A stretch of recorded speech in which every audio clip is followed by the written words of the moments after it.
اعوذ باللہ من الشیطان الرجیم بسم اللہ الرحمن الرحیم رب اشرح لی صدری ویسر لی امری واحلل عقدۃ من لسانی یفقہوا قولی اللہم صلی علی محمد وآل محمد وعجل فرج آل محمد۔ میرے سامعین محترم، انشاءاللہ آپ خیریت سے ہوں گے۔ ہم جو ہے تفسیر برہان اور باقی تفاسیر کے مطابق ہم تفسیر روائی کو بیان کر رہے تھے۔ ہماری جو بحث پہنچی ہے وہ 18 اور 81 پہ پہنچی ہے۔ تو پہلے آیت پڑھتے ہیں پھر ترجمہ کریں گے۔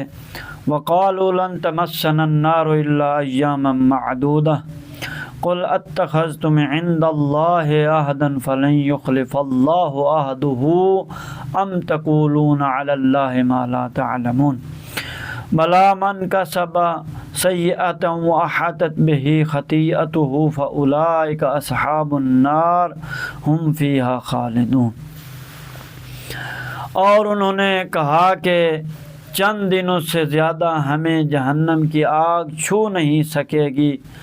آپ اور ان سے کہہ دیجئے، کیا تم نے خدا سے کوئی اقرار لیا ہے؟ قل اتخذتم عند اللہ عہدا فلن یخلف اللہ عہدہ ام تقولون علی اللہ ما لا تعلمون، کہ وہ اپنے عہد و اقرار کی خلاف ورزی نہیں کرے گا۔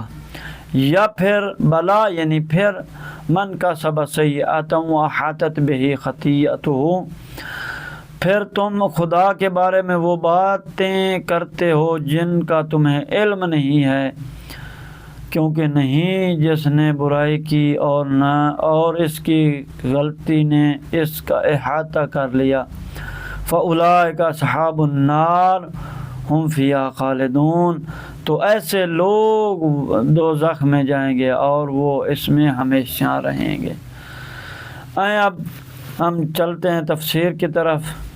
جو پہلی ہماری حدیث ہے وہ امام حسن عسکری علیہ السلام فرماتے ہیں کہ اللہ تعالیٰ نے فرمایا وقالو، یعنی ان یہودیوں نے کہا کہ جو نبی صلی اللہ علیہ وآلہ وسلم کے خلاف سازشیں کرنے والے اور اپنے ایمان کا اظہار کرنے والے اور اپنے نفاق کو پوشیدہ رکھنے والے اور رسول خدا صلی اللہ علیہ وآلہ وسلم کے خلاف حیلہ سازی کرنے والے تھے، یہ گمان کرتے تھے کہ ان کے لیے اس غضبناک قسم کا عذاب ہوگا، لیکن وہ گمان کرتے تھے کہ ہوگا لیکن چند دن ہوگا۔ لن تمسنا النار الا ایاما معدودہ، یعنی جہنم کی آگ میں ہمیں نہیں رہنا ہوگا مگر چند دن جو گنے ہوئے ہوں گے۔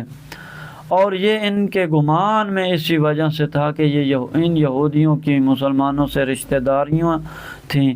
وہ بعض مسلمان کے سسر تھے اور بعض کے رضائی بہن بھائی تھے، اور مسلمان رشتہ دار ان کے کفر پر حضرت محمد صلی اللہ علیہ وسلم اور ان کے اصحاب کے سامنے پردہ ڈال دیتے تھے، اگرچہ کہ وہ خود ان کے کفر کو جانتے تھے، اور یہ فقط اپنی رشتہ داری کا پاس کرتے ہوئے ایسا کرتے تھے۔ اور جب ان منافقین سے کہا جاتا تم یہ منافقت کیوں انجام دیتے ہو، حالانکہ تم جانتے ہو کہ یہ کام اللہ کے غضب کا موجب بنتا ہے اور اس پر تمہیں عذاب دیا جائے گا، تو وہ منافق یہودی جواب دیتے کہ ہم بھی جانتے ہیں کہ اس پر ہمیں عذاب ہوگا، لیکن ہم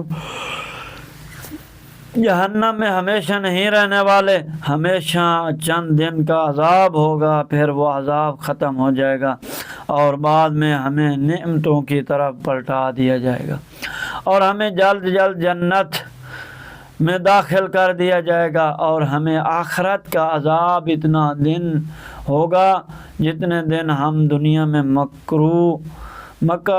مکروہ کام کو انجام دینے والے ہوں گے۔